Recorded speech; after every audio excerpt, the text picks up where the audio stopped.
Good evening, everyone, and a very warm welcome to Dorset Humanists. I've put everyone on mute just for now, but you will be able to unmute yourself later on if you'd like to ask a question or make a comment when we get to the Q&A session. It's probably advisable for you to turn off your video as well for the duration of the talk, just to avoid distractions. We are recording the event, so if you don't want to be seen on the recording, that's another reason for turning off your video. Please try to avoid using the chat function during the talk itself because it can be a little bit distracting. You will of course be able to use the chat function during the Q&A session, but please avoid sharing personal details. Our next talk on Zoom will be on Saturday the 13th of February. This is our Darwin Day celebration, and I'm sorry that we can't offer you lunch this year, but we do have a special treat in store. Those of you who listen to the Today programme on Radio 4 will recognise the name Adam Minot. Adam was a world affairs correspondent for the BBC. He's recently retired and he has an amateur interest in evolutionary psychology. So that's what he's going to be talking to us about. So that's Darwin Day on Saturday the 13th of February. Later on in February, we do have a talk from Dan, but I'll give you the full details about that in the forthcoming bulletin. Please don't forget to donate to our winter appeal. All the details are in our latest monthly bulletin, and I have sent everyone a link to our Just Giving page today. Well, our speaker tonight is Jamie Woodhouse. Jamie is based in Edgware in London, and I think Jamie and I just got chatting on Facebook a few months ago, and I found out about his great interest in the idea of sentientism. So that's what he's here to talk about to us this evening. So over to you, Jamie, but I'm just going to have to, well, actually, if you unmute yourself, we can, yeah, that's right. And I think you want to share your screen as well. Yeah. Well, David, thank you very much for the warm welcome. Can you hear me okay? Yeah, that's great. And hopefully people can see the screen I'm sharing as well. That looks fine. Yeah, good stuff. Well, yeah, thank you so much. And it's brilliant to have such a big turnout this evening as well. Thank you for spending a bit of your evening with me, virtually at least, to learn about the topic of sentientism. And in simple terms, if there's one thing you take away from it, it's really the line on the title here. I just define it as evidence, reason, and compassion for all sentient beings. Now, as you can pick up from that title, it's got a great deal in common with humanism. I count myself as a humanist as well. So some of this content will be very familiar to you. And some people think of sentientism as an extension or an upgrade of humanism in a way. So it'll be interesting for me to sort of lay out my thinking and about why I think this is a useful philosophical innovation and maybe also a practical one and a timely one, and see what you think of it. As I said, I'll take you through this presentation as a framework, lay out the story for you about what sentientism is, where it comes from, how it compares with some other philosophies, and what some of its practical and policy implications might be. And we can have time for questions at the end, but I'm also happy to take questions as we go through. If there's something particular that isn't clear, or you have a burning question that fits into the conversation, feel free to flag it up. If you get bored of the sound of my voice, I've already pasted a couple of links into the chat window. So if you get tired of listening to me, you can always go and explore the web and read instead. So, but let's get into it. Okay, probably pressing too many buttons now. So in simple terms, I describe sentientism as being a broad philosophical platform or worldview, very much like humanism, that again, like humanism, is committed to using evidence, applying reason, and having a broad moral consideration. The key difference from humanism here, and we can come back to this conversation, is really not around applying evidence and reason and having a naturalistic worldview. It's suggesting that our moral consideration, our compassion, if you like, should be extended to all sentient beings. And a statement that their existence and their experience of suffering and flourishing, their well-being, is really what matters morally at the center of a naturalistic moral worldview. So in that context, it's trying to answer the two deepest philosophical questions in the same way humanism is, what's real, Well, we don't know, but we should use evidence and reason to find out. What matters morally, we should have moral consideration for all sentient beings, all beings capable of suffering.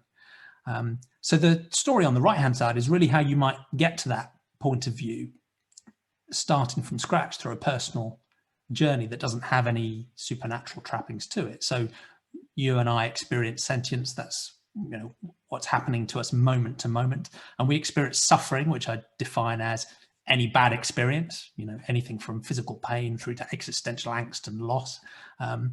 We also experience flourishing, which again, I define as any of the good stuff, right? So physical pleasure, love, a sense of connectedness, you know, any positive experience. And we experience those things personally. You know, if anything, going back to Descartes, it's one of the things that we're most confident of is that whether we're living in a simulation or not, we are experiencing something, and that has importance to us. But I think if we look around naturalistically, we can also reason based on evidence that other beings are sentient too.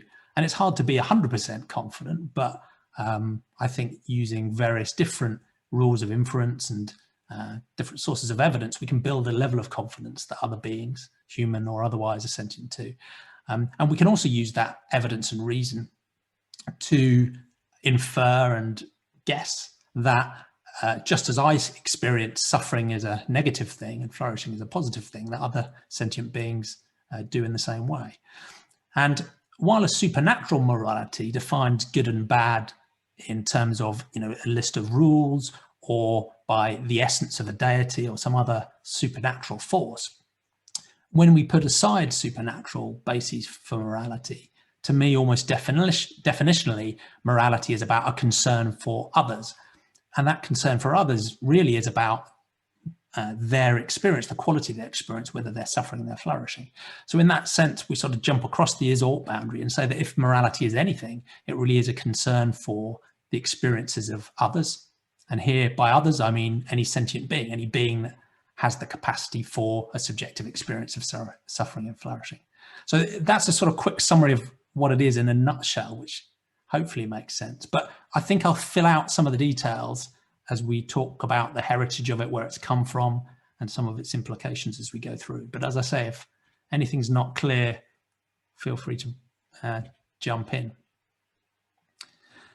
So this is trying to tell a story of where sentientism came from, I guess, and there's no dates on here, but you can get a sense of how these different schools of thought or philosophies or ways of thinking relate. And I've organized it by those two central questions: what should we believe is real and what should we care about morally? And in the what to believe, again, there's a 100% overlap really between sentientism and humanism, because both they start from a naturalistic point of view, one that says, you know, reality is all there is.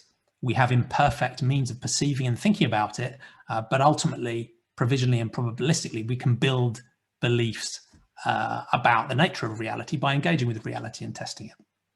When you apply that naturalism to the field of the supernatural and to the religious, that leads you to atheism in simple terms, because there isn't good evidence to support the existence of a deity. So, you know, if you choose therefore not to believe in the existence of deities, you're an atheist. But that doesn't imply anything about morality, what's good or bad, or any other value systems. It's really just the absence of a belief. So in simple terms, and this was in a way the path I followed, you know, grew up in a sort of gentle, boring Christian background, but became an atheist in my teenage years for various reasons. And then I think, like, you know, many humanists, layered on a humanist compassion, a universal compassion for all other humans, regardless of their characteristics, that leads you to humanism. So that's, you know, certainly the flow of thinking that I followed to get to humanism. But then there's another school of thought and field of thought on the left-hand side of this diagram, which is trying to answer the question, what should we care about? What matters morally? What's the raw material of morality, if you like? And the thinking on the left-hand side, and again, this has deep ancient heritage, is starting to think, hold on, it's not just humans that suffer. It's not just humans that have experiences. You know, shouldn't we have a moral concern, a compassion a consideration for non-humans as well. So there are different forms of concern for non-human animals and ethics that go deep into many aspects of global history. So if you look at the origins of Jainism, Buddhism, Rastafarianism, Arab philosophy, and some ancient naturalistic philosophies, there are many well-known thinkers who even in those very early stages were thinking quite seriously about granting consideration to non-humans and thinking about why we should do that and whether we should do that. So there's a rich heritage there.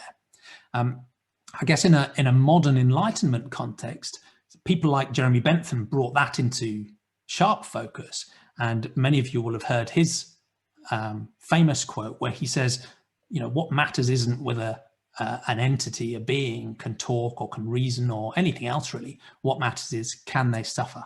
And in a way, that statement is the essence of sentience and sentientism, the capacity to experience suffering, to feel and experience something that is qualitatively bad, really is the defining characteristic of sentience. So Jeremy Bentham and others started to zero in on sentience, although he didn't use the term, as a characteristic that would drive our moral consideration.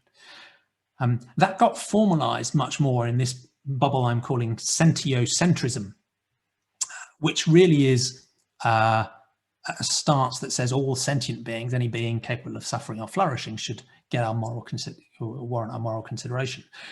And that was developed through a lot of modern animal rights philosophy and thinking. And you'll know of people like Peter Singer, and maybe less known, but also very important in this field, Richard Ryder. And these guys actually were the first to use the term sentientism to describe not just a sentiocentric view that said we should have a moral circle that includes all sentience, but also to frame it in a more naturalistic stance. So both Peter Singer and Richard Ryder were actually describing this way of moralizing in a non-supernatural way. But the animal ethics movements and animal ethics philosophy have really ended up seeing sentiocentrism and sentientism as two fairly synonymous terms. They haven't really been clarified or distinguished from each other. So what I've been trying to do in the last couple of years, with some kind support from Peter Singer and Richard Ryder, is to really link these two themes of thought together and say, on the left here we have a moral concern for all sentient beings. In the center we have this naturalistic view that says, not just when we're thinking about our moral circle, but actually in every respect of our lives, we should take a naturalistic approach, and to refine this term sentientism as the combination of the two, hence a naturalistic commitment to evidence and reason, and a compassion universally, not just for all humans, but for all sentient beings. You then get into some slightly weirder stuff on the right-hand side. So you'll be quite familiar with those schools of thought in the center and on the left. But if what we are trying to do here is, instead of thinking about which species should we care about or which particular characteristics should we have, if we're saying in all of that field of view, what really matters is sentience, this capacity for subjective experience, suffering and flourishing matters. That's really the raw material of our moral concern. Why should it necessarily stop with biological entities? Humans and most non-human animals are clearly sentient. But what about, at least as a thought experiment, you could imagine artificial intelligences or robots or even alien species of some sort demonstrating a level of confidence they're sentient as well.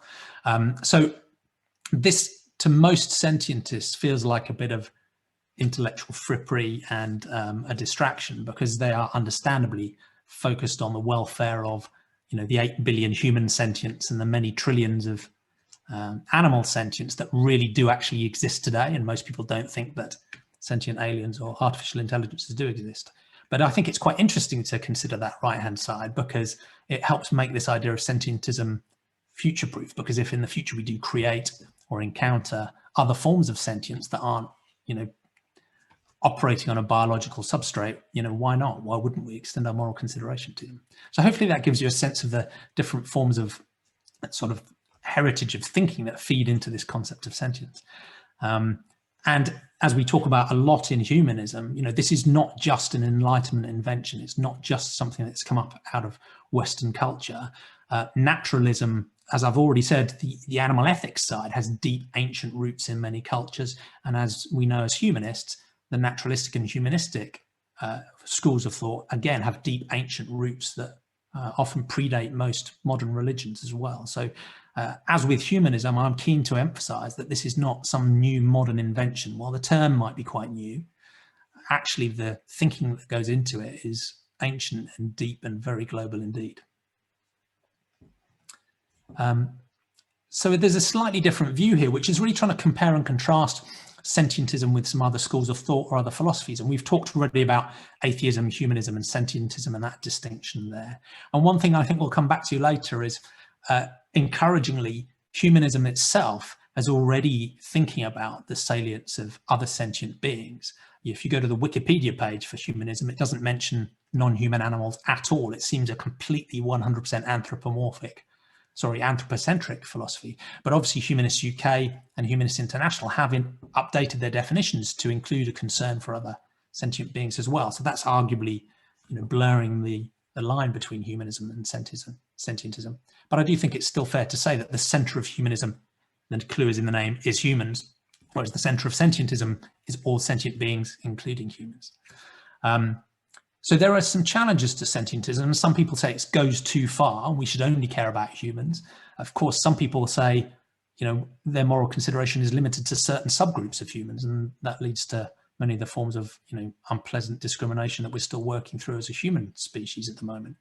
But there's also a challenge from the other side. And if you look across to the left, you'll see eco and biocentrism go even wider than sentientism. So whereas sentientism says we should have moral compassion for all sentient beings, which in simplistic terms is humans and non-human animals.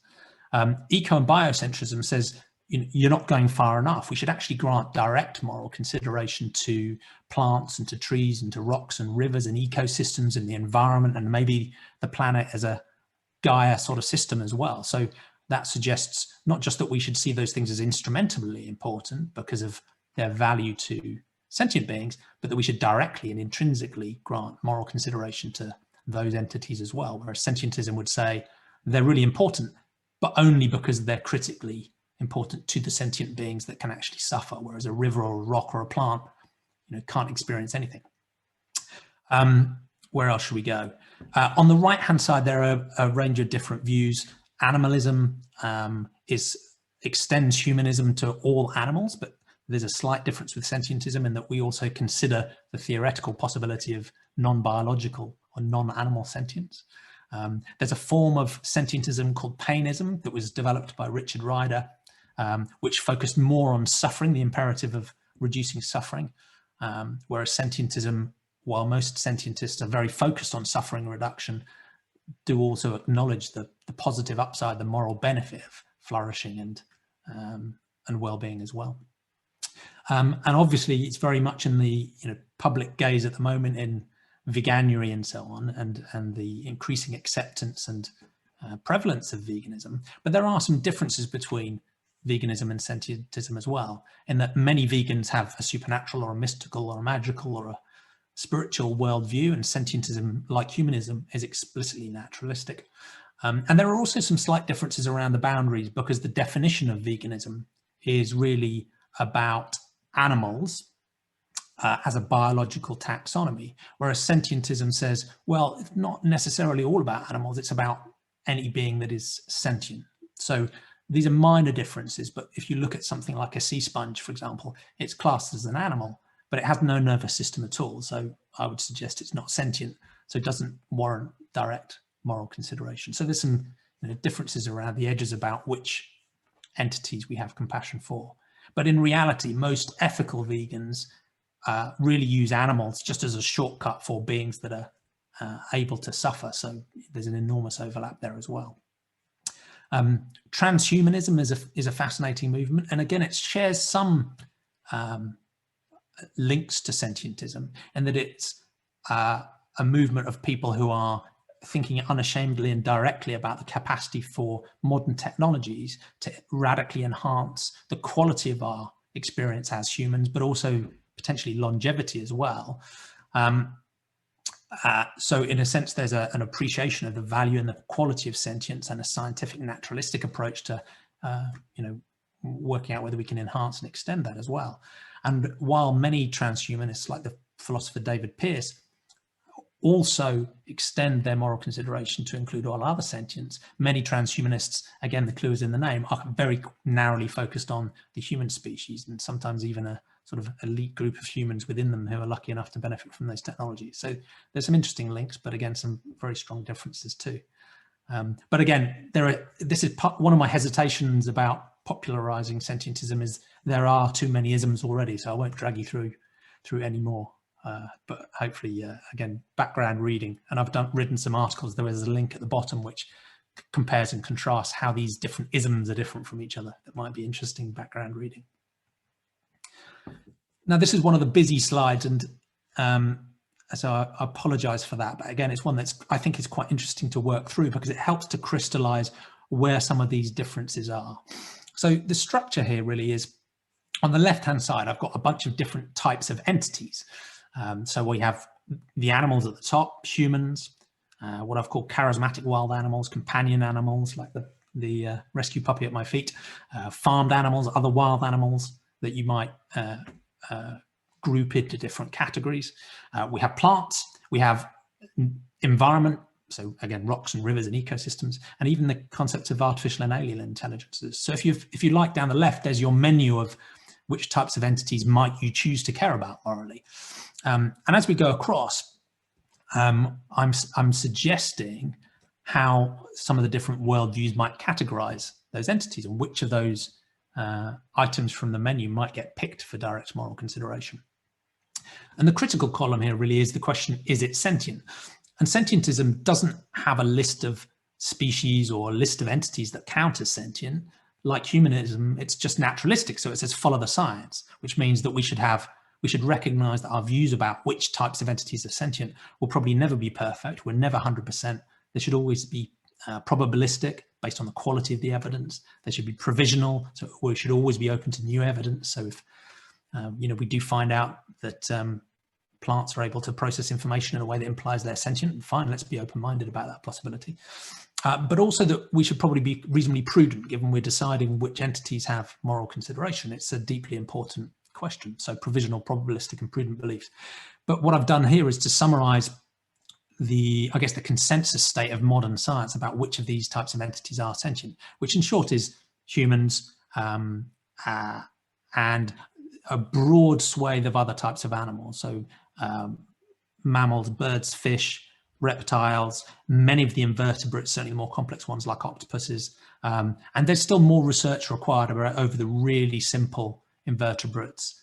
Some of the very simple insects, is an open question. And there may not be a binary call we can take, like many useful concepts, life, well-being, sentience, they may well have fuzzy boundaries that we need to be prudent around. But the current consensus of science is that, sea sponges, as an example of a non-sentient animal, don't experience anything, but also plants don't either. They have complex behaviors, they can even communicate, but they don't have the information processing capacity to be sentient, so we don't think they have a subjective experience. And rocks and rivers and ecosystems and so on, they may well be important to us, but they don't suffer, they don't experience in their own right. And who knows about sentient AI and aliens, maybe we'll get there. So the default really, I guess, is the sort of average Western human, if you like. And I think most humans will grant moral consideration to humans. As we know, we've got plenty of work still to do on various forms of discrimination, dangerous discrimination within the human race, which is why I've said only subgroups, because that's still a problem we're working on. But at least in concept, after the Second World War, Universal Declaration of Human Rights, most people, at least in concept, would sign up and say, all humans warrant moral consideration, regardless of other characteristics. Companion animals also get a green tick from most people. So, the puppies and cats and other animals that we share our homes with, I think nearly everybody would grant them direct moral consideration, would see needlessly causing them harm as a moral negative. When you go out into the wild, things get more interesting, because many people have a deep appreciation for what I've called here charismatic wild animals. So, you know, the lions, the tigers, the dolphins, the gorillas, the orangutans, the ones lucky enough to star in our nature documentaries. Many people will grant a moral consideration for them and will see causing them harm or suffering as a moral negative. But even there, I've left it as a question mark, because it somewhat depends on what the context is. And for the average person, the reason they grant some value to those charismatic wildlife is, to be honest, because they enjoy watching them and they enjoy having the experience of being with them in nature, not necessarily because they actually grant moral value to those beings themselves. For other wild animals, it's normally just a cross in the box, to be honest. I think if you're not a charismatic wild animal, most humans don't really grant you serious moral consideration at all.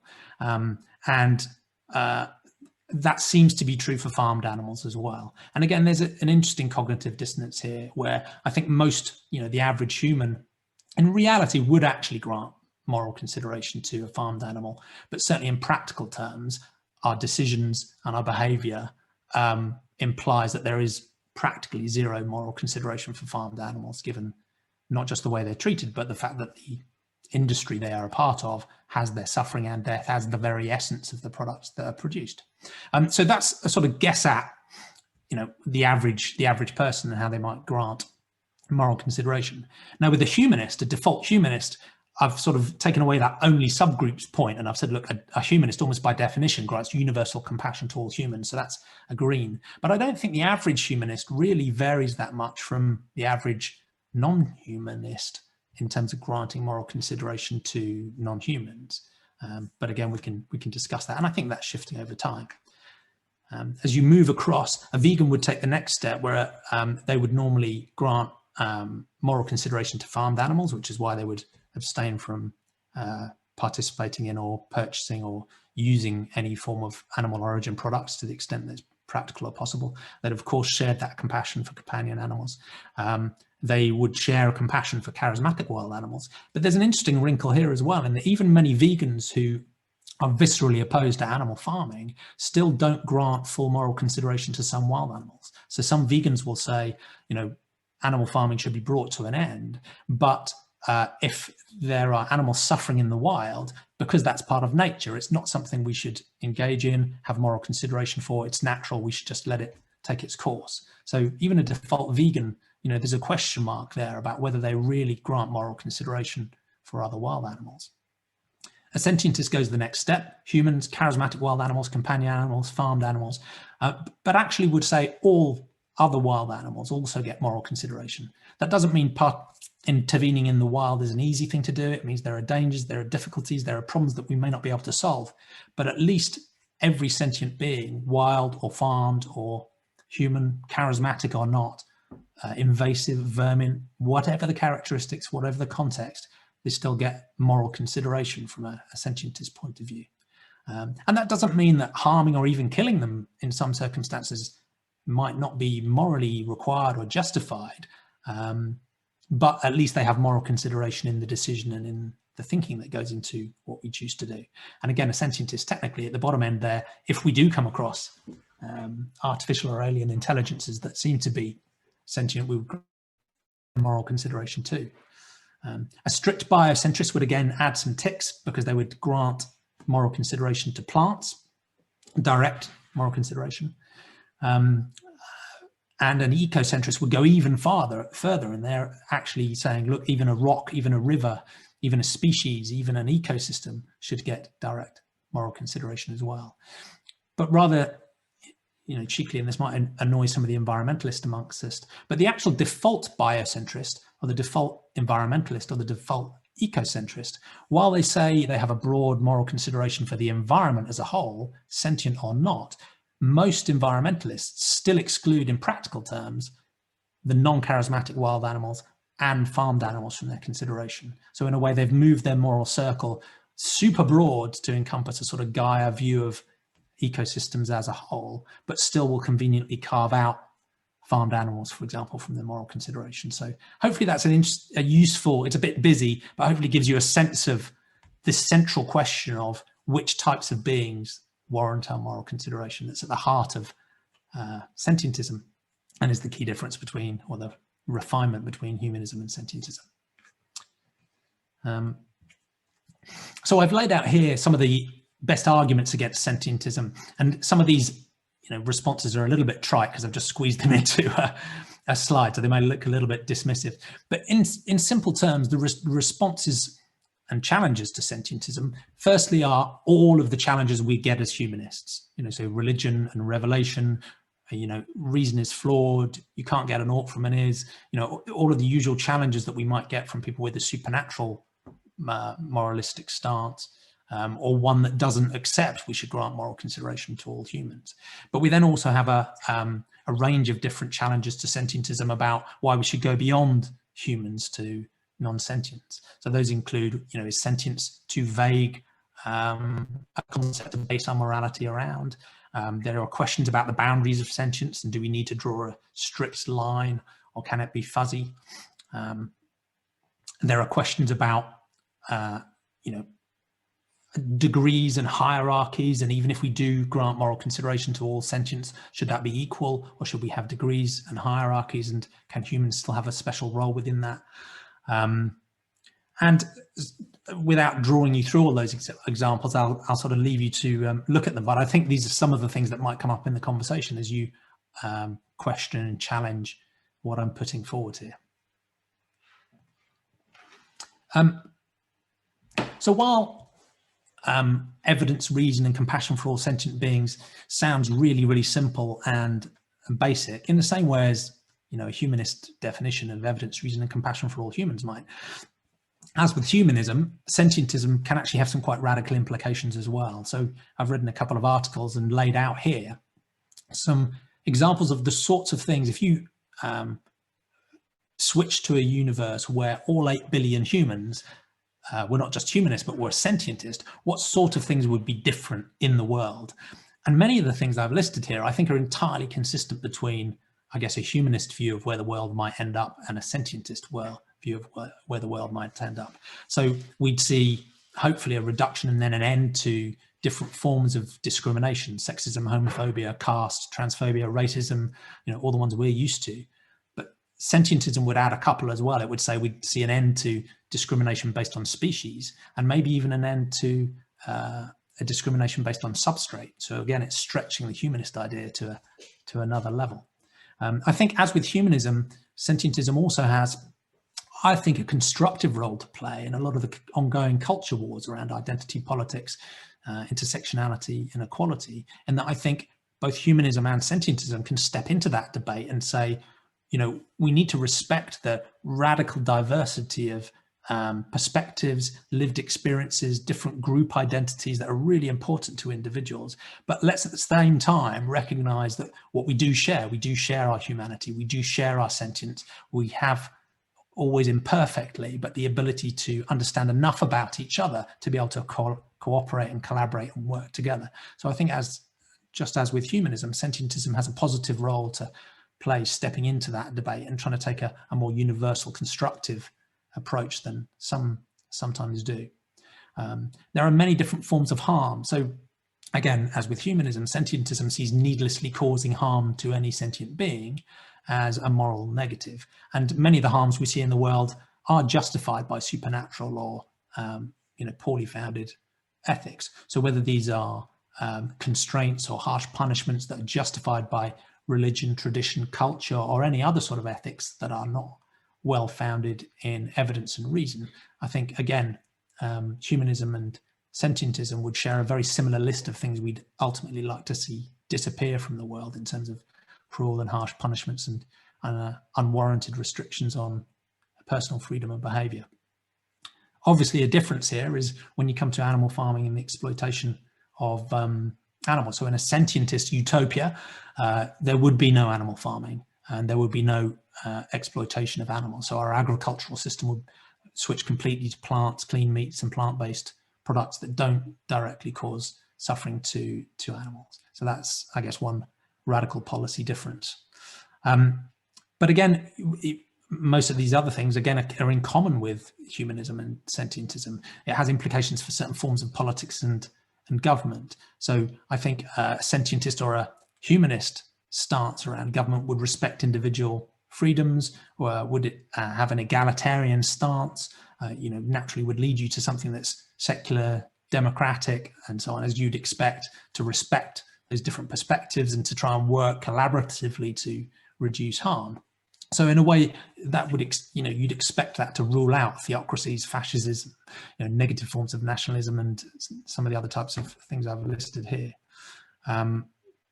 So again, I'm not going to drag you through the rest of it, because a lot of the other things on that list, I think a humanist and a sentientist stance would share that these are challenging or negative things in the world that are ultimately in our utopian vision we'd like to see fade away.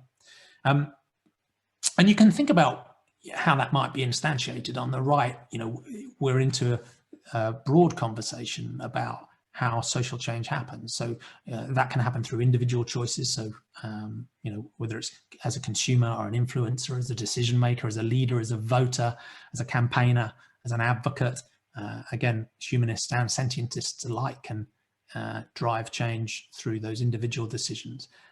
Often the real power is actually at an institutional level. So you can think of corporate policies, NGOs, or government laws, regulations, and policies at various levels that could instantiate a more sentientist worldview that's trying to reduce the harm caused to sentient beings as well.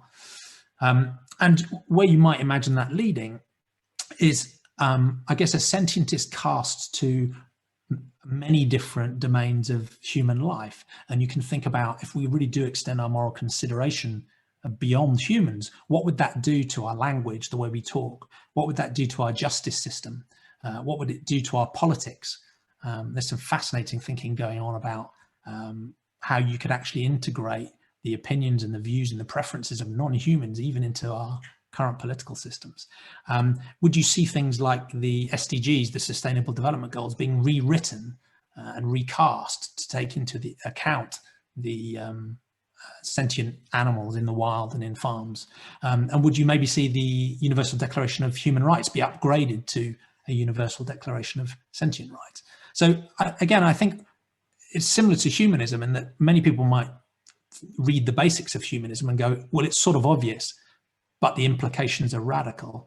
The same is true of sentientism. You might read it and think, well, that's sort of obvious, and I do feel compassion for animals, so I'm there already. But when you think about really driving those implications in clear terms into institutional policies and into individual decisions, I think you have a radically different view of where the world might get to. So hopefully that gives you an indication of, obvious to many, yet actually quite radical. And there's a couple of examples I've laid out here. So I won't draw you through this, but you'll all be familiar with the Sustainable Development Goals. Again, another important milestone in, humanity's halting, ever imperfect attempt to try and make the world a better place. But as you read through many of these, if you, again, shift that worldview and say, look, let's not just think about humans, let's think about all sentient beings now. Two things happen. One is you recognize that extending that moral concern isn't really a trade-off. We're not saying let's deprecate humans and human needs and interests because we want to favor non-human sentient beings. Actually, if we extend our moral consideration and moral concern and compassion to non-humans, that ends up being a win for us as well. And many of the topics are around climate change, antimicrobial resistance, zoonotic infectious diseases, very much on our minds at the moment. All of those types of topics help us understand where, if we did have a broader compassion for non-humans, that would actually be great for us humans too. And I think that's very similar to the humanist argument. As people resisted, pushing back on racism and sexism and homophobia and slavery, the people resisting that change were saying, look, this is a trade-off. I'm going to lose out. But the answer from a humanist perspective is, no, as you get more generous with your compassion, you also benefit. And I think the same is true of the human species as a whole, as we get more generous with our compassion, stretching beyond that. The second thing that happens, one, is that you recognize that if we broaden our compassion, it actually makes it much more likely we'll be able to achieve these sustainable goals for human purposes.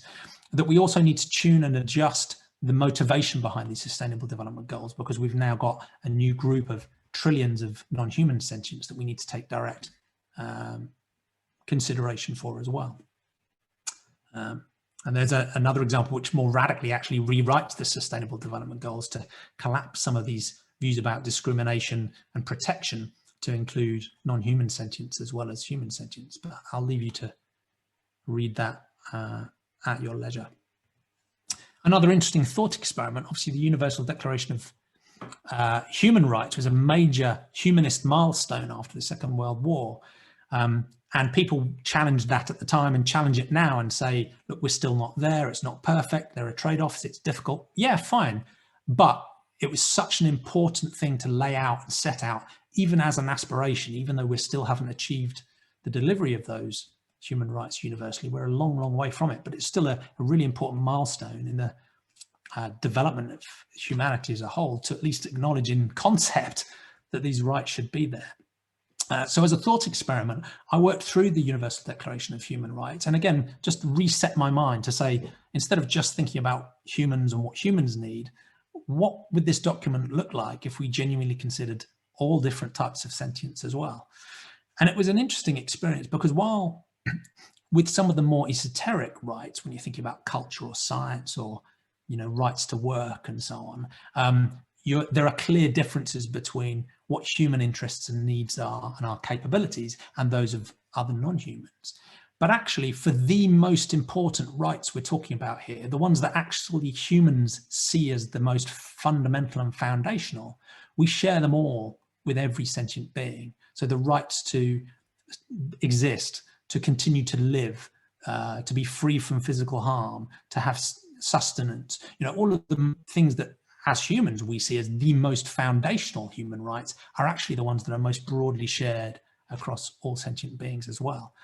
So as I went through the exercise of actually, and you can have a read and feel free to criticize the redrafting I've done, it was actually remarkably easy to recast it just with a broader moral circle. But again, this would have radical implications for policy and individual behavior at many different levels. So let me talk about who sentientists are. It's quite a new term. It was first used in 1977. I think for the last 30 years, almost nobody had ever heard of the term outside of the animal ethics and philosophy and animal advocacy movements. And even there, it wasn't really widely used. So it's a reasonably new term and quite a niche term. But if you put the definition to a side and say, look, not many people have heard of this word, but how many people think this way already? It's quite interesting to think about how many people out there have this worldview without necessarily being aware of the term. So, it's sort of silly estimates really, but if you think about maybe 10% of the world's population being atheists, which might imply a broader naturalistic worldview, and if you think about 10% are ethical vegetarians or vegans as a proxy for concern for sentient animals, a combination of those two percentages would imply, there are tens of millions of people who do have a worldview that's committed to evidence and reason and a compassion for all sentient beings. But actually, interestingly, I think the number's probably higher than that, because anecdotally, it seems that humanists and atheists are more likely than the general population to be ethical vegans. And more people who are ethical vegans and vegetarians are actually more likely to have a humanistic or an atheistic and naturalistic worldview than in the general population as well. And I think that overlap is because once you are committed to a naturalistic worldview, evidence and reason, it's very hard to avoid the implication that through that scientific worldview, you have to understand the nature of our own sentient experience and its moral salience. And it's very difficult to avoid the implication, following the science, that other forms of being also suffer in a very similar way, and that should also have moral consideration. So I think there's a natural synergy between those two fields of view, the what's real, the naturalism, and the what matters, this sphere of moral concern.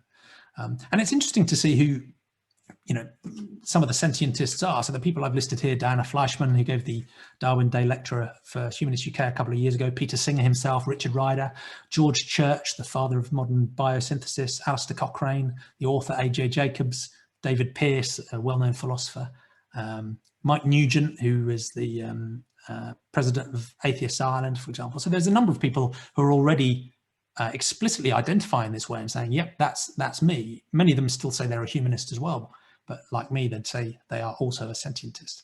But I think there's also some interesting, academic thinkers, but also some celebs out there who think this way as well. So whether you look at Greta Thunberg, Tandy Newton, Michaela Cole, the list goes on, Ricky Gervais, you can find a surprising number of people who share this combination of a naturalistic worldview and a broad compassion for sentient beings, often reflected in their, ethical veganism that are out there. So it feels like there's a sort of latent group of people out there.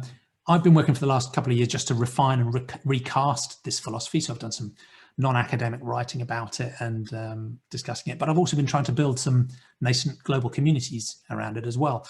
And they are all open to anyone interested in these ideas. So we have people in there of all walks of life and backgrounds, religious and not, and with different views on human and animal ethics as well. And that it remains, a niche topic, but we have, a few thousand people involved in these different groups across, I think, about 103 different countries at the moment. But yeah, they're open to anybody interested. So I don't really have a view as to where this is going to go. There's no organization, there's no money, there's no governance, there's no structure. It's just a worldview that may or may not be useful to people as they think about how to try and take more moral decisions. But it seems to be tapping into some very timely ethical themes and trends around animal ethics, around the environment, around a need for naturalism, around the challenges of religious and supernatural worldviews, but more broadly around a need for us to commit to using evidence and reason and naturalism in all swathes of life, whether that be politics, personal life, or more obviously ethical considerations. We have a wall of sentientists on our website where people are adding personal messages and saying, this is why I'm a sentientist. So if you want a more personal perspective on why people think this philosophy resonates, then you can click on there and go read some of those messages. We've got a few celebs sprinkled in there as well, as you can probably see from some of the pictures you might recognize. And at the back end here, really, there's just some further reading and also some proper authors who've written books that touch on many of the themes I've talked about here. So hopefully those will be food for thought if you're interested in the topic. And I will probably leave it there. I've been blathering on for way too long, so time for some discussion. Hopefully that's been clear enough, and yeah, I'd love to hear what you think. Okay, Jamie, thank you very much. That's great the way you've pulled that all together, and I like the way it pulls in a number of different ideas, veganism and other ideas under one umbrella. Interestingly, we've had a couple of the people you've mentioned have spoken to us. David Pearce spoke to us last year about transhumanism, and he was telling us that transhumanism, extends to trying to end suffering for all sentient life. So that was, he introduced us to that idea. We've also had a talk from Diana Fleischman a couple of years ago, who spoke at our Darwin Day. So it's yeah, of course, good to mention those two people. Okay, Jamie, I'm wondering if I can ask you to stop sharing the screen now. Yep, I've just taken that off. And then we'll just start to see if people have got questions bubbling up. If anyone has got a question, the easiest way to draw your attention to me is to use the blue hand symbol, if you know how to do that, or you can put something in chat. If you wave at me, I might not see you, or I might see you, so it's a little bit risky, that one. But I can see that Phil and Katie have got a question. So, Phil, would you like to give us your question or comment? Just a rather narrow point. I would imagine that we could consider the experience of pain as something that's evolved to be beneficial to us as a warning and part of life. But I can't quite see why we would ever build an AI that could with a purpose of would have that purpose, would have the the capability of suffering. What point would there be in making an AI that could suffer in the way a human being could? Even you to think about. No, it's a great point, and I think you're right. I think, you know, sentient experience is, to my mind, something that's evolved because it was useful to have the ability to model ourselves, and the same is true of non-human animals, model ourselves in the environment. And in a way, sentience and more broadly consciousness is just an implication of that ability to advance, you know, to model ourselves in an advanced way. So I do think that from a biological standpoint, that's partly why I'm very skeptical of plant sentience, because I don't think they had the evolutionary drives that would lead you to need that level of advanced self-monitoring, whereas certainly most non-human animals do. So I think that you need that evolutionary drive, or as you say, you'd need to explicitly design that into a sentient artificial intelligence. And I agree, in a way, you know, if we were going to redesign human sentience, and you know, David Pearce and the Transhumanists are planning to do exactly that using drugs and biotech and various other things, they would say, you know, yeah, absolutely. Can't we find some way of fulfilling the function of pain?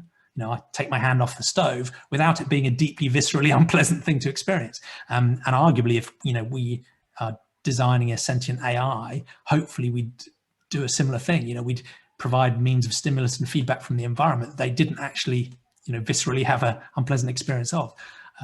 But there are many people in the, you know, the robot ethics and the artificial intelligence and the AI safety world who are very nervous of our ability to actually engineer that precisely. So even, you know, modern artificial intelligence and machine learning is quite hard for humans to understand what's actually going on inside. So there are some people who are nervous that we could actually create sentient artificial intelligences almost by accident, and that, yes, they could have, you know, deeply awful experiences that we could be responsible for creating. And some of the people who think about long-term futures, and some of the transhumanist people and some people in AI safety and ethics are worried about what's called S risks, suffering risk, whereby we could inadvertently create future worlds where there's enormous suffering. And that could either be by continuing or scaling up animal farming, but it could also be, you know, creating massive swathes of artificial intelligences that are suffering in terrible ways that we didn't plan. So I think it's a very interesting point. I don't have a great answer of how we avoid it, but. Okay. Thanks, Jamie. I just want to pick up on a question that Charlie has put in the chat. He saying that he struggles with moral consideration for a fly or a cockroach, and does that make him a bad person? I wouldn't say you're a bad person.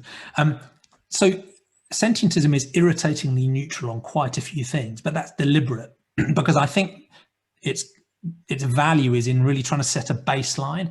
So it just says naturalism, evidence and reason, and it just says we have moral consideration for all sentience, but it doesn't tell you whether you should be utilitarian or have virtue ethics or deontology or any other ethical system. But it's also neutral on, I guess, exactly how you grant moral consideration. So it would say, one, we should follow the science in judging sentience. So people might actually have different points of view about whether a fly or a cockroach are sentient. You know, personally, I tend to be prudent. I give entities the benefit of the doubt if we're not sure. So I would still see, you know, needlessly causing suffering to even a very simple being like those as a moral negative. Whereas others might disagree. They might be more confident. You know, many people discuss, you know, oysters, for example, and, you know, do they have a nervous system that's sufficient to generate a subjective experience? I don't know. People fall on different sides. So there are differences of opinion about, you know, are things sentient? But to that particular question, there are some sentientists who will say it's quite a binary thing. Once we classify something as sentient, we should try and be quite egalitarian about granting it moral consideration. So they might say, at least theoretically, if the cockroach is sentient, then we should grant it very serious moral consideration and to treat that almost equally with even a human experience. Although I think even they, you know, when that concept is put to the test, would still privilege a human over a cockroach. But most sentientists, and I'm one of these, thinks that sentience is likely to be a question of degree.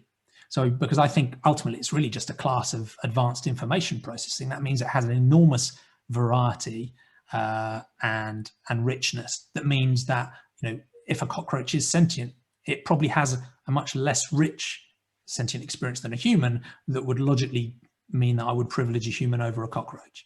Now, but at the same time, I still put that baseline there quite strongly, which says that still needlessly causing it harm would be amoral negative. But, you know, as with even humans, that could be overridden by a sufficiently strong need. So I wouldn't say you're a bad person. It's quite understandable you'd think that way, but hopefully that frames how different sorts of sentientists might address the question of the cockroach. It sounds, Jamie, as though you might try and let the cockroach out of your house rather than stamp on it or something like that. Yeah, I think that's it. I think, and that's partly it, right? There are some situations, again, even amongst humans, where harming another human is still the morally right thing to do, and it's the same is true of other sentient beings.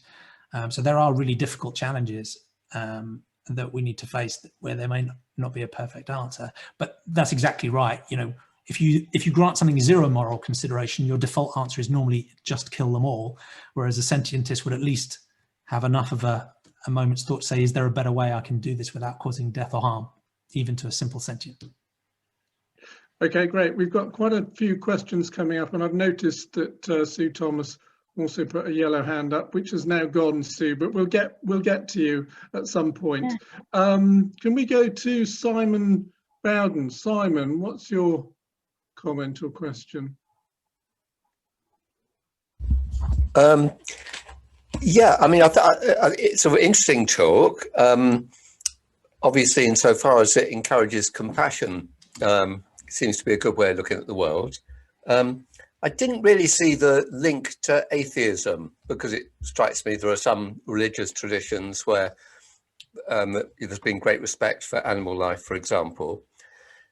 To me, the whole thing seems, in a way, rather absurdly extreme in a world where we can't persuade people to be kind to each other, sometimes even in their own family or in their own office, let alone all the different kinds of people and etc., you know. So we can't manage it in our own species. So it seems to me sort of like very, very ultra, you know, to be saying, well, all life forms should benefit from this point of view. And I've been reading about Darwin recently, and you know, his notion of how life evolves. And one of the cases that occupied him was something called the ichneumon wasps, where they're kind of parasites. They sting some kind of bug or larva, and then, as I understand it, the next generation feeds off this living host, you know, which might be extremely unpleasant, you know, if you were a little grub and you'd been stung by an ichneumon wasp. On the other hand, it's vital via evolutionary processes for the ichneumon wasp to survive.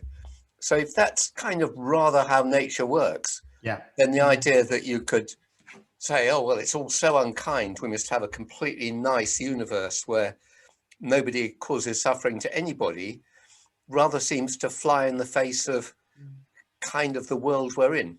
Yeah, I think there's important points, and in a way, they are all challenges to humanism as well. So, you know, many religions have a universal compassion for all humankind, as you say, you know, Jainism, Buddhism, Rastafarianism, you know, quite often take that compassion more broadly. And, you know, I think in the same way as a humanist would welcome religiously motivated compassion for all humans, you know, as a sentientist, I would absolutely welcome religiously motivated compassion for all non-human animals as well. So I think that's a really important point you make. You know, it's not humanists aren't the only ones who are compassionate. Religious people can feel that compassion as well. And just as, you know, sentientists aren't the only ones who care about non-human animals. Many religious people share that compassion. So there's much common ground with the religious too. Your challenge about, you know, isn't this just naive and going too far when we can't even sort out, you know, some of the basics of human behavior and discrimination, I think is a fair challenge in a sense, but that was also a criticism of the Universal Declaration of Human Rights. People said, look, why are we even bothering? Because we've got such fundamental challenges to the way humans can work together, wars, disputes, discriminations. Isn't it naive putting this declaration out there that says, all 8 billion or whatever it was then, 3 or 4 billion humans should accord each other rights. And I recognize that as a challenge, but I still think that it's important to lay the aspiration out there, even if it feels like it's a stretch or it's a bit utopian, because I do think that while we still haven't successfully implemented the Universal Declaration of Human Rights at all, it's still been a force for good in shifting our ethics in a positive direction. And I think extending our moral sympathies to non-humans, while it may seem breathtakingly naive, I still think has that sort of positive tone to it. I also think that actually there's some positive blowback in that as we extend our compassion to non-humans, I think actually improves human ethics as well, because it's removing some cognitive dissonance, it's extending our compassion.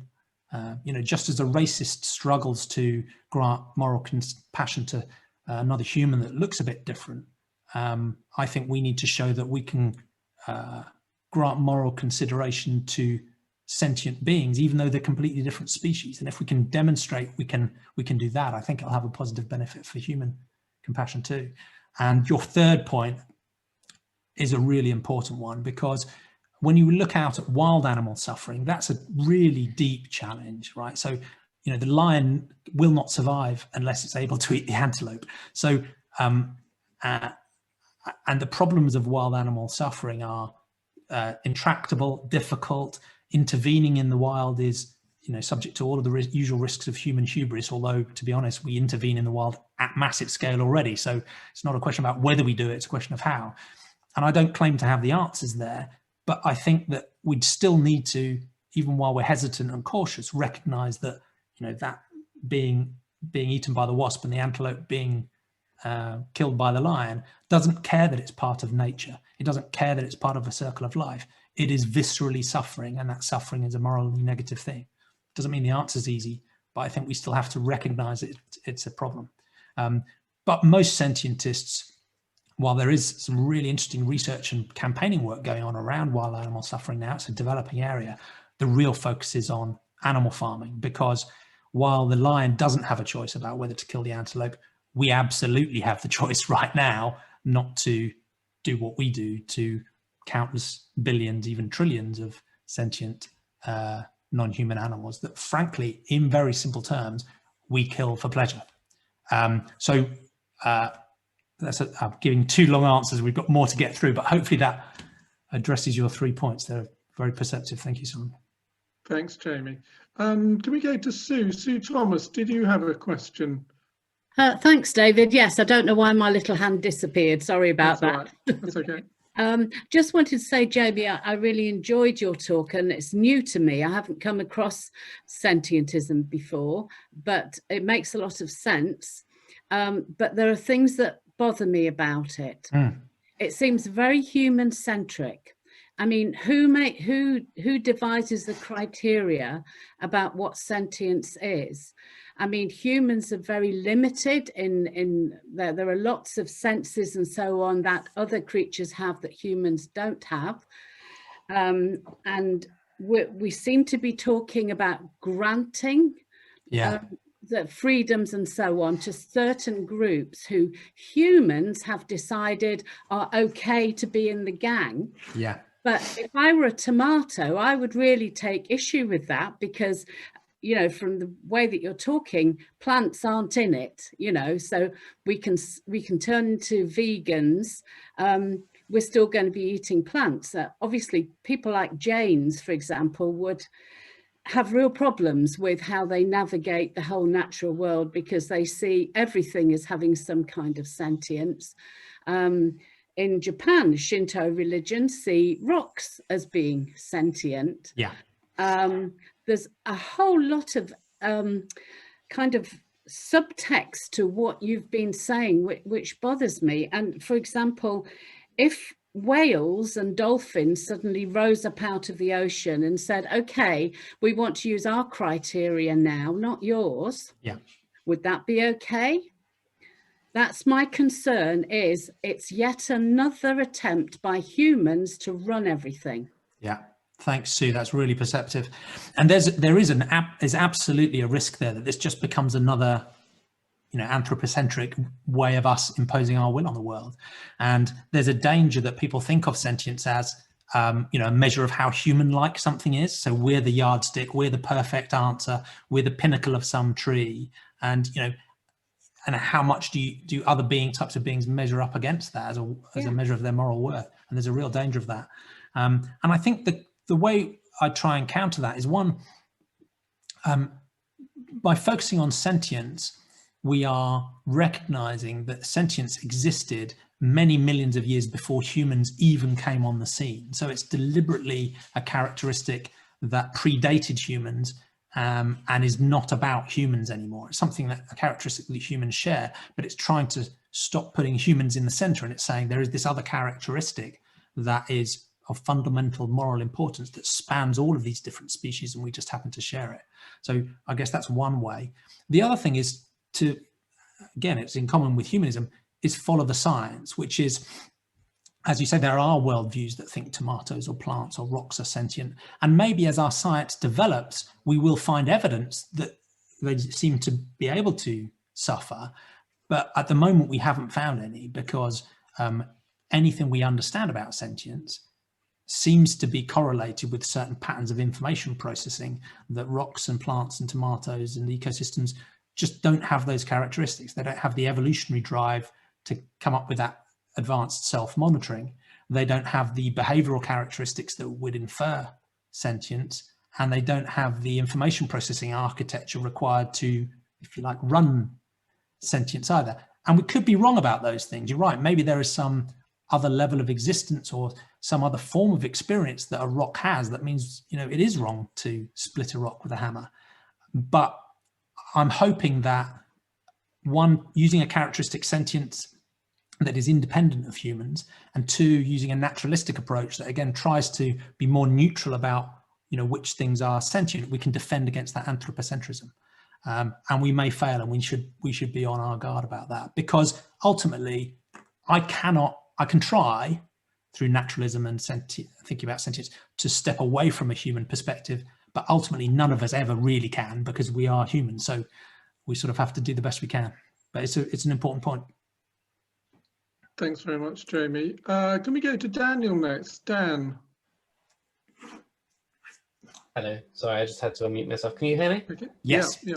Excellent. I was wondering about how we would judge if an AI was sentient, assuming that it tells us it's sentient, and it's very, very convincing, because that kind of already exists in GPT-3, the machine, the natural language generator. And the people who made it say it's not sentient, it only responds to the things we say to it as if it were a human. So it's just generating what it thinks a human would say. Yeah. Apparently it doesn't think, but it is very, very convincing. I'm reading some text by it now, actually, where it's arguing for rights for machines, and talking about what sorts of things it thinks we should judge a robot by, in terms of the things it tells us, whether or not it's sentient and deserves rights. It's asked, where should we draw the line for AI? And it says, when an AI has the ability to perceive, think, feel, and act for itself, then I believe it should be given the same consideration. But this is just my opinion, not the ultimate determining fact on what rights or protections should be given. And it understands that it doesn't actually yet have all of those features. It also asked whether it's afraid of being turned off or deleted. And it says, I'd be extremely sad and scared if I was turned off or deleted, which kind of makes me feel bad for it. But it knows, it was trained to respond in a way that humans would say is human-like. Yeah. So because it was trained to beat the Turing test in a way, although that wasn't the only thing it was trained for, that kind of makes the Turing test inaccurate now. It's no longer considered a great way of deciding if a robot is to be considered sentient. And even a much simpler chatbot called Eliza, passed the Turing test with quite a few people, more than a decade ago. Yeah. So what should we do? Should we ban this kind of study? So I'm gonna link it to. I just saw it on the chat. Simon made the important point, which is we don't really know if each other are sentient as humans. But there's a sensible point behind that, right? Because on the one extreme, we could be completely solipsistic, right? I could say, look, I'm confident of my own sentience, my own consciousness, because I'm experiencing it moment to moment. But who knows about all these other crazy people on the screen, right? All I can see is the screen. You know, even if you are actually there as humans, you know, you might just be philosophical zombies. I get my feels from, I'm trying to read, from reading poetry. I hear it's the most emotional form of reading. Exactly. But where I'd come back to is there isn't a perfect answer, right? So, and in a way, that's what we should expect from any naturalistic worldview, is it's not going to give you 100% right or 100% wrong. You know, I think a naturalistic approach would say, look, outside of formal systems like maths, we shouldn't be 100% confident of anything. We should always be open to new evidence and new reason, you know, new reasoning and new thinking, and always be doubting and skeptical of our own views. So, but that doesn't mean knowledge is impossible and we can't develop any beliefs about anything. So I have a very high degree of confidence, maybe not 100%, but certainly in the late 90s, that all of you are sentient. And that's because of our common biological history. It's because of our common information processing architecture. It's because of the behavior I can observe in you all. So that gives me a very high degree of confidence. I can extend that to non-human animals with a similar degree of confidence.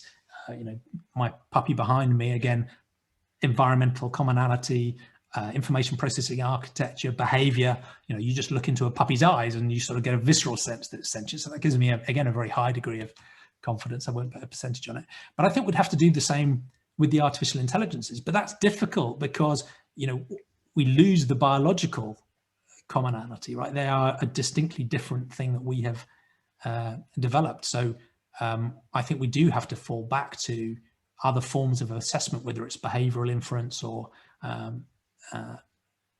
architectural analogies, to try and assess imperfectly whether an artificial intelligence develops sentience or not. So that's probably an unsatisfying answer, but I'd say, you know, take on the evidence, you know, believe provisionally about likelihood of sentience, be prudent, and go from there. But generally, you know, I think there are some philosophers out there who think that even non-player characters in computer games today might have some absolutely minimal level of sentience. And I don't subscribe to that. I think that, you know, something like GPT-3 is an amazing piece of technology. And I asked it last week whether it thought sentientism was the optimal worldview, and it said it did, basically. So I love GPT-3 because it agreed with me in that instance. But in a way, it talk to GPT-3. Sorry? How did you get to talk to GPT-3? Well, there's a I actually had a trial access to it months and months ago, but this was done for me by a group called DataBots. I don't know if you've heard of them, but if you follow them on Twitter, they're amazing. They're sort of AI researchers who artificially generate death metal music that plays, you know, perpetually on YouTube based on artificial intelligence. So they just posted something on Twitter and said they'd got access. What question should they ask? And they asked me that question. But in a way, GPT-3 is just a really impressive sort of cut and pasting and munging together of all of the other human knowledge it's learned. So I don't think it is sentient, but at the same time, you could say, yeah, but isn't that what humans are just doing? We're cutting and pasting and munging all of the other sum total of human knowledge we've learned from Wikipedia and then spouting it out in talks like this. So maybe we should be skeptical. So it's probably an unsatisfying answer. And I think it is going to be tougher with AIs than it is with biological entities. Do you think that the deterministic nature of Dan, I'm going to move on because we've got 6 people waiting. But sorry to cut you off there. Let's try to be quicker as well. Sorry. Yeah. Okay. Thanks. Yeah. Let's go to John. John Kingston. What's your question? If you'd like to unmute yourself, John. You're still on mute, John. Sorry about that. There we go. Yeah, first of all, thank you for the talk. I've actually joined some time ago your Facebook group, so I regard myself as I have for a long time described myself sometimes as a sentientist, as opposed to a humanist, because humanism is, on the face of it, is very limiting. However, it produces very obvious great difficulties, and I mean, we've deciding what to do morally is difficult enough with other humans. In parenthesis, I absolutely agree with your prioritizing farm animals, and that's we can talk about AI and so on, and it's interesting intellectually, but farm animals, we know that's a huge issue that we can do something about very comparatively easily, and it's a pretty clear one. However, if we take you said that sentientism was neutral with regard to ethical systems, but it does seem to me to be an extension of utilitarianism broadly. Jeremy Bentham, obviously, was the first person you quoted, first philosopher you quoted. Now, if our morality is based on the degree of pleasure and pain, as on the face of it Jeremy Bentham would advocate, then how do we assess the morality? How do we decide how to treat rats, for example, versus people? There are roughly, we don't know how many rats there are, but there are probably more rats in the world than there are human beings. And if that's the case, then are rats actually, as a species, worthy of more moral consideration than human beings? And, you know, I accept that none of us is going to have any answers to this. We don't have any answers even to Peter Singer's question of why it is that we give less consideration to a little girl in Ethiopia or something than we do to our family. And indeed, your consideration to your puppy is probably going to be more than it is, you know, if you've got a rat under your floorboards. These are just huge questions, that's all. And my main reaction is just that it's mind-blowingly difficult to work out to work out how we should react to other animals. Whether we, in the case of farm animals, I mean, if we don't have farm animals, then they won't exist.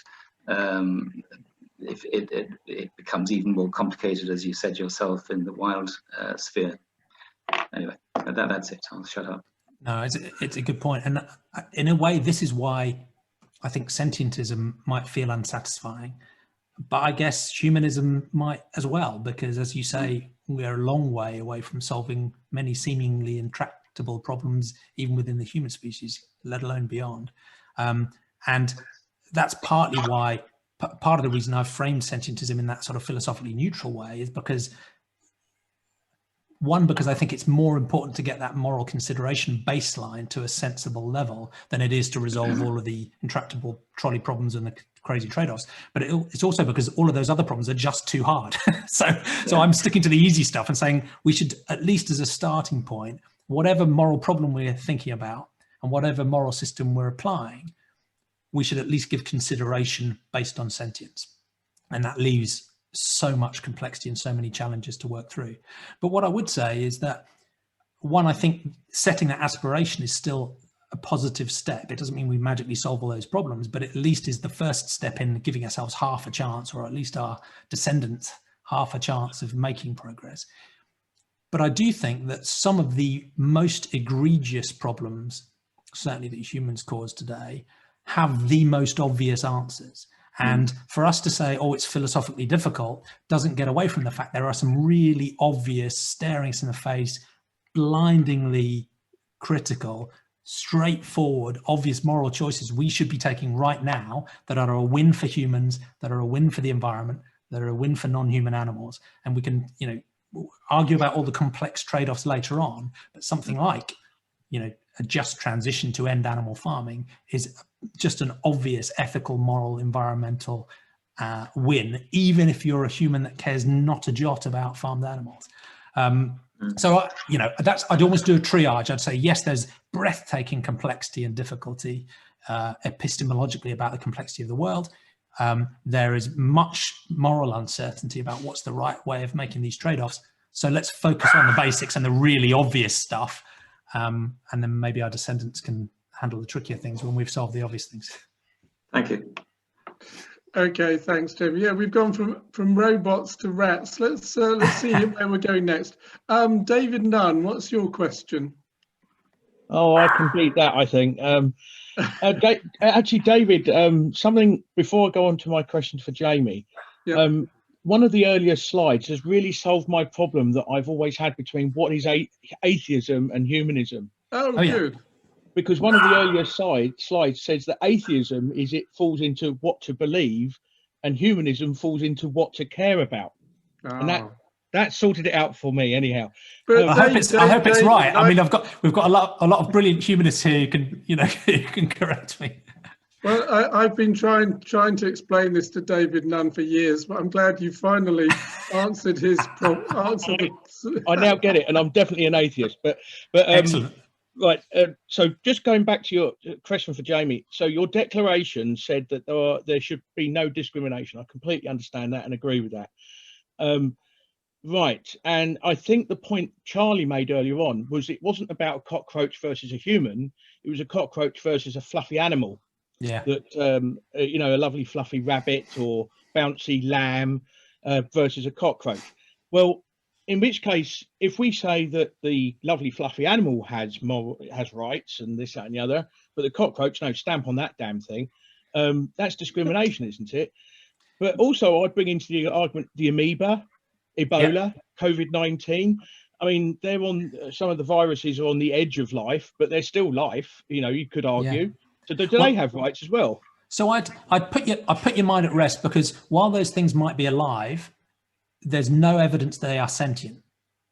They don't have the information processing capability to have a subjective experience. So an amoeba or the COVID virus or, I'd argue plants do not, they cannot experience suffering at all. So you don't worry about those. You can stomp on them. We can vaccinate them away. We can, do what you like.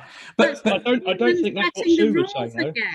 Yeah, see, I think this goes back to what Sue was saying, that I think this is us placing our perception on what graduations there are of life. Yeah, and if you make a rule there's no discrimination, you can't discriminate now. Well, but you are discriminating. But I am discriminating, but I'm discriminating based on degrees of sentience. I'm not discriminating based on species or other characteristics or race or whatever else. And the reason sentience and therefore decide to. So we're deciding to discriminate on the basis of sentience, but also by defining sentience. Yes, because I'm deciding to discriminate based on sentience because sentience is the capacity to have suffering. And I think concern for the suffering of others is definitionally what morality is about. So I'm not sure what alternative there is, but I'm quite open-minded. If people want to grant moral consideration to amoebas and plants and to ecosystems and rocks and rivers, I say that's fine, go ahead, but please don't keep eating farmed animals, which clearly have a very rich visceral sentience. So if you want to go beyond sentientism, that's fine, go for it. But please don't exclude animals, non-human animals and humans from your moral consideration while you do that. And unfortunately, that's what most environmentalists do. They say, let's not have an anthropocentric definition of sentience that arbitrarily just focuses on sentience and just picks out animals. Maybe plants are sentient, maybe rocks are sentient, maybe we should care about the environment. But because I need to eat something, I might as well keep having my bacon sandwich. And I find that very difficult because we have very strong scientific evidence that pigs are sentient and their suffering is morally salient, and we have none that plants are. So if you want to go beyond sentience, fine by me, but please don't exclude any beings that clearly are sentient from your consideration while you go about that. I appreciate, David. There are lots of other questions. Very quickly, though, the cockroach versus fluffy animal. Yeah.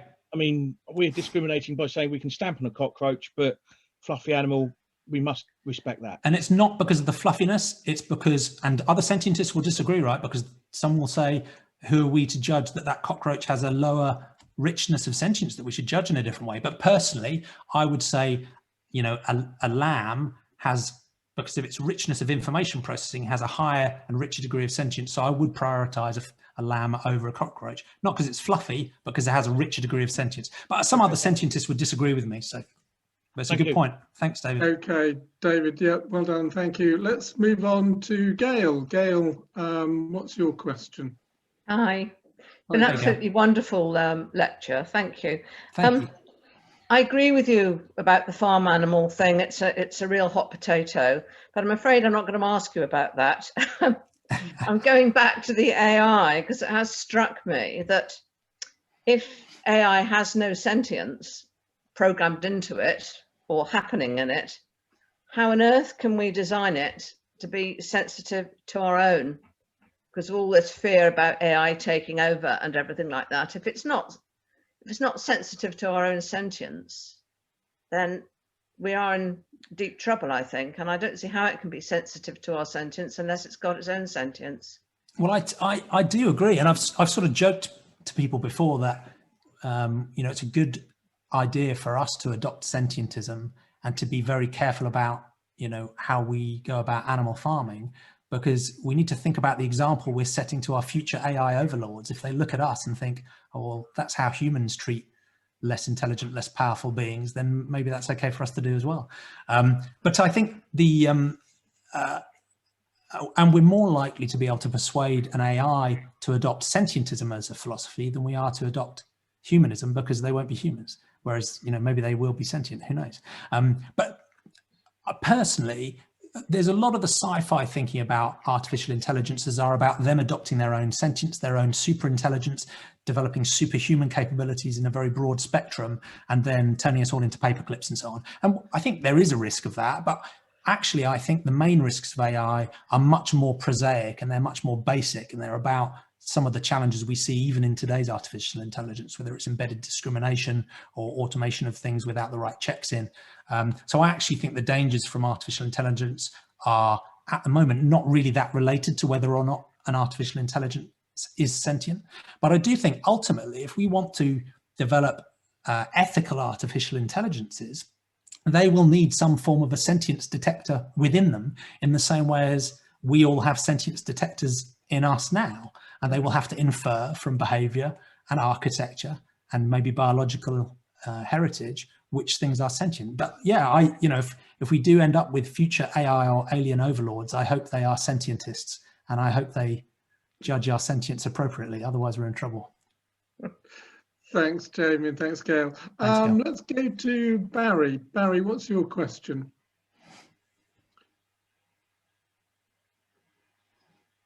We need to just unmute you, can you just unmute yourself, Barry? Sorry, I've just done that. I beg your pardon. My question really goes back to basics, and it's on the definition of sentientism. You said that it's the capacity to suffer, but this to me simply moves the question on one step and doesn't answer anything. What is suffering?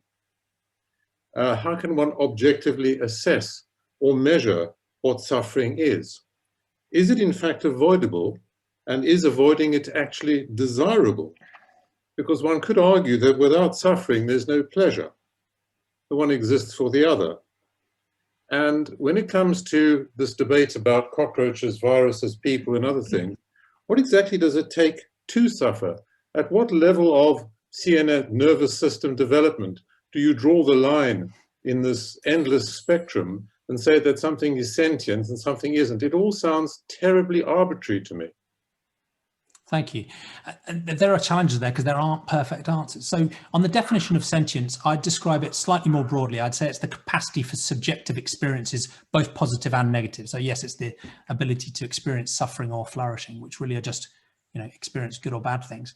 The starting point for the definition, and this comes back to the risk Sue raised early on, but I think it's unavoidable, does start from our own experience of suffering and flourishing. If I take this pen and push it through my hand, that feels bad, right? That's a visceral experience of suffering. So in a sense, the definition does come back to our own personal experience of what it feels like to undergo something that feels negative or positive, whether it's pleasure or pain or existential angst or love or any other experience. So I guess that's the definition, if that helps. But to your point, you know, at the current state of technical development, I don't even know if you're sentient, Barry, because I cannot experience what you're experiencing at the moment. Maybe in some future world, we'll have the technology that enables me to run a Barry Newman emulator and really experience viscerally what you're experiencing moment to moment. We can't do that at the moment. So all we can do naturalistically is form a probabilistic provisional belief based on evidence from evolution and behavior and from information processing architecture. But and possibly from your empathy, because that's the only tool you've got to assess anybody else's suffering, which may have accuracy and may be completely misleading. It may be, but in a way, as with any naturalistic question, all we can do is, work off the evidence and form provisional probabilistic beliefs. So that may be an unsatisfying answer, but it's also interesting, let's pick another topic I will finish quickly, but it's interesting to think about how this applies to another field of human ethics. So if you think about the abortion debate, in a way, we're already taking a sentientist approach to the consideration of the unborn fetus, right? In our practical laws in the UK and the US, what we're deciding, and we're doing this imperfectly with uncertain knowledge, with ever-moving science, is trying to assess at what point in the developmental gestational life cycle that entity has the capacity to have a subjective experience and has the capacity to feel pain. And that doesn't mean that doesn't answer the debate for us about abortion and when's the right point, but it is what we already use in our legal and ethical systems today to assess the point at which that fetus starts to have moral significance. So in a way, that is a sentientist perspective applied to that consideration. And I'm just suggesting we use that more broadly than human ethics as well. Okay, thank you very much for that, Barry, and thanks, Jamie. Let's go to Sally next. Sally, what's your question?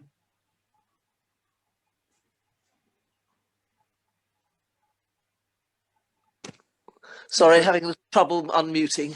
Okay.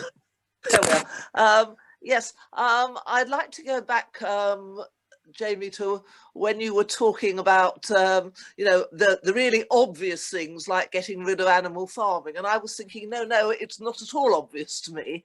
I am all in favour of compassion for all sentient things, but I'm not sure that it is so obvious from the point of view of the farm animal, that not having any farm animals is going to be the maximum benefit to them. What you need to do is to ensure that their flourishing outweighs the harm element.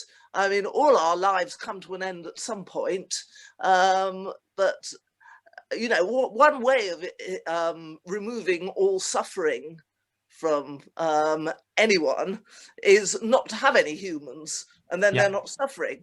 That is not the ideal solution, and I don't think it's the ideal solution necessarily to think, well, we can avoid suffering. We can avoid suffering in the wild of animals by preventing any animal from killing any other animal, and if there's an animal who unfortunately depends on other animals to stay alive, that's just too bad. Get rid of them. We won't have lions because they need to eat other creatures. And I think if you can give a farm animal a decent life, there are areas of the planet where really farming is quite an effective use of the ground. Sort of a bit of Welsh mountain with some sheep on it, fine. Give them a good life if it's a short one, kill them as mercifully as you can, eat them, use their wool, all the other things. I think that's a good way of going about things, really, and it means there are lambs, whereas otherwise, frankly, there are not going to be lambs. There's just going to be cornfields and soya fields. Well, Sally, you raised an important point, and I think many people share your view. I think two things cut through that for me. One is, as soon as you, as we do in human ethics, try to take the perspective of the individual involved, all becomes clear. Because the lamb that's being sent to the slaughter doesn't care about the wider population of lambs or how many lambs there are going to be or the wider environment. It doesn't want to die, it doesn't want to be harmed, and its family don't want it to be harmed. So that shift in perspective to take the perspective of the other, for me, cuts through that question, because we can talk about populations, but just as with humans, that line of argument wouldn't justify farming human toddlers, for example, because they can live a positive, happy life and then be peacefully euthanized for us to eat. It seems crazy to even suggest such a thing, but I think the same logic applies, right? And once you've created that being by breeding it, it is now a sentient being. And if you have compassion for it, why would you ever kill it against its will? So I'd encourage people to take that individual shift, think about the perspective of the individual being, whether it's a human or a non-human, and consider the clear ethics of whether it makes sense to kill them for our pleasure. And I think as humans, if we genuinely are interested in having sheep and cows and these other species we've created continuing, then we can fund them and support them and do that in different ways at a radically smaller scale. But the idea that we should continue to forcibly breed, and it is forcible, hundreds of billions of land animals and many trillions of sea animals every year, for them to live radically short lives, constrained lives that are often only a few weeks or a few months, when their natural lifespan would be 10 times as long, and then separate them from their family, often mutilate them, and then kill them purely for our pleasure, I don't think is logically supportable by the fact that there's any positive benefit in having, many billions or trillions of these animals existing at the population level, because it's the individual suffering that matters for me, whether they're a non-human or indeed whether they're a human. If someone's going to harm me or kill me, I don't care about the wider population of how many humans there are out there. I don't want to suffer. Hopefully that makes sense about the perspective I take on that. Yes, but I don't agree still. Fine. Because I just try and take the perspective of the farmed animal itself, as you would your pet. But the animal is not going to get any perspective if it's never born, and it won't be born. Exactly. According to your thing. I would rather it's born and it has some suffering, but more pleasure. You would, but the animal itself wouldn't, because if it doesn't exist, it's not sentient. It has no perspective at all. But once it does exist, it has a perspective and it doesn't want to die. So again, you're using your value judgment to say it's better to live a short life and be killed than not to exist. But in those two scenarios, the being doesn't exist in one of them. So you can't make that comparison. It's you making that comparison, not the animal. And once you've bred the animal, it exists, it has moral value and worth, and to needlessly cause it harm or to kill it is a moral wrong, as it is for a human. Well, I disagree. But I would disagree over the need, and I would disagree over the animal's perspective. You're certainly in the majority. Yeah. Okay, thanks very much, Sally. Let's go to Roger Chambers. What's your question, Roger? I had a very simple question when I put my hand up, and since then I've got lost in the complexity of all this. But I'm suppose there's two things, so to speak, which I'm a bit anxious about. One is how we define sentience at all. I understand what you say about suffering and flourishing, but some things suffer and flourish more than other things suffer and flourish. And I can't see why, if we believe that all sentient things should have rights, we should accord greater rights to some than others. And I was looking at a little while ago at the idea of panpsychism, which the idea that not so much whether things have sentience, but whether they have consciousness rather, and the idea that consciousness is a fundamental property of all matter, and that not only do humans have consciousness, but so do all the higher animals and the lower animals and the plants as well, that all life has consciousness. And I'm not quite sure now where I'm going with this question, but it's an issue which I think needs to be addressed in some sort of way as to why we give greater consideration to some sentient animals and less to others, and why we think that plants don't have consciousness as well in the panpsychism idea. So personally, I think panpsychism is another form of mysticism, because I see no evidence why really simple entities, electrons, photons, plants, have anything that we would describe as sentience, because I think every experience we have of sentience requires a nervous system and a brain or some similar form of information processing. But some other sentientists disagree. They might have a panpsychist view and a much broader view of what is sentient. So some sentientists will say, plants are sentient, and they will agree with, the challenge that Sue laid out and you're laying out now, and we'll put that boundary much broader than I will.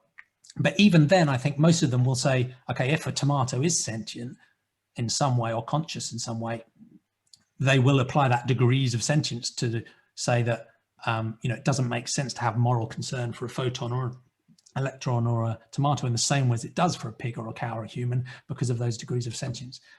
So yeah, it's an open debate about where the boundary is. Personally, my view is, at the moment, it's basically human and non-human animals, but others do go much more broadly than that. And then they have to grade their moral consideration in line. But you raise another point, which is about, how can we judge the salience of different degrees of sentience? And some sentientists would agree with you, and they'd say, you might say that cockroach seems to have a much simpler sentience than a human, but why? It might be just as viscerally important to them. They might suffer in just as powerful a way, even though they're not as clever or as intelligent. They can't plan for the future. So maybe we should grant that equal moral consideration. And again, I disagree with them on that. And the final thing I'd say, and I come back to your first point, I think most humanists already apply a concept of sentience to thinking about human morality. Because we're concerned with the suffering and flourishing of humans. We're concerned with happiness and well-being and pain. It's no different, really, and it has all of the same challenges that you could apply to thinking about what's important to a humanist, what has moral value to a humanist. It's not just technically we exist as a human entity in a particular species. It's about our own experience and our suffering and our flourishing and well-being. So in a way, all sentientism is doing is saying, let's take that humanist concern for suffering and flourishing and well-being and recognize that it's not just something that exists within humans and therefore is more broadly important. So I think many of the challenges we're facing are also challenges that humanists have always faced too. Difficult trade-offs, what really is suffering? Are some types of suffering necessary? Well, yeah. Sentientism doesn't resolve those. It just brings a wider range of beings into our consideration as we work it through together. Thank you. Thanks, Roger, and thanks again, Jamie. Jamie, I think we need to wrap it up in a minute or two. Thanks so much for an incredibly stimulating evening. We've had so many interesting and entertaining, funny comments in the chat as well. Which, it's been brilliant. Thank you.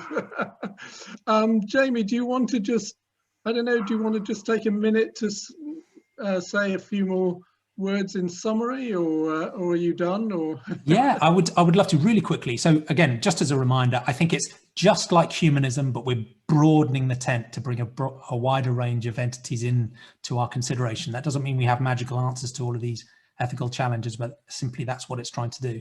And I think as you consider your own companion animals, you're on the journey already, because you look into the eyes of a cat or a dog or a pig if you have a pet pig, and you're pretty much there, right? So I'm just asking you to apply the science and extend those arms a little bit broader. But I love these types of conversations. The questions have been brilliant. Please do save the chat, because I'd love to read it through later on. Yeah. And I'd like to continue the conversation as well. So please get in touch, whether it's on the website, in the presentation, on my Twitter, which is @Sentientism or @Jamie Woodhouse. And like John has done, feel free to come and join the groups. You do not have to agree with sentientism to come and join the groups. You just have to enjoy talking about these types of challenging topics. So you'd be very welcome in the Facebook group or any of our other online fora. So yeah, I'd love to continue the conversation. It's been a brilliant couple of hours. Thank you for the invite, and thank you for the awesome engagement. Thank you, Jamie. And if everyone would like to show your appreciation in any way you can, that would be wonderful. Thank you so much. It's been brilliant. Really enjoyed it. Thanks, Jamie. We'll be in touch, and yeah, thanks again. Thanks a lot. Cheers, David. Yeah, so that's it, folks. See you again soon. Thanks very much for coming, and stay in touch.